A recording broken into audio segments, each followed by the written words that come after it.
Hello guys. So మనం ఇంకొక వీడియోతో మేము ముంగటికి వచ్చినాము.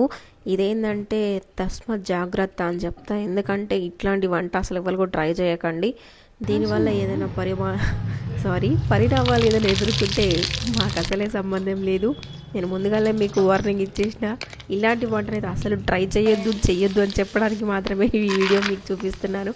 ఎందుకంటే మా టీంలో ఉంటారు కదా నవీన్ అండ్ మోదీష్, ఏం చేసిరంటే ఒక కొత్త రెసిపీ ట్రై చేస్తాం మేము. అసలు దాన్ని మేమే కొత్తగా నామకరణం చేసి ఇంకా ఏదో చేస్తాము అన్నట్టుగా చెప్పారు. బట్ ఫైనల్గా ఏం చేసిరో వీడియో మొత్తం చూడండి.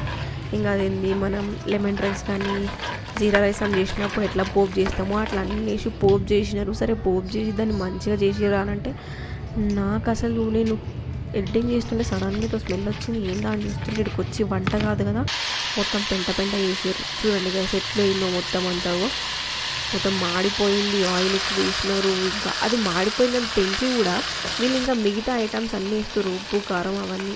ఇదంతా వింతగా ఉంది గైస్. చూడండి, తెలిసి కూడా వేస్ట్ అయిపోయింది, పెంట అయిపోయిందని తెలిసినా కూడా వీళ్ళు ఇంకా ఉప్పు కారం నిమ్మకాయ అవన్నీ యాడ్ చేస్తారు. సో అట్లా ఉంటుంది మన ఊళ్ళో. అది వేస్ట్ అయినా సరే కానీ అనుకున్న ఐటమ్స్ అన్నీ అందులో పడాలి కదా, అందుకోసం చేసిర్రు.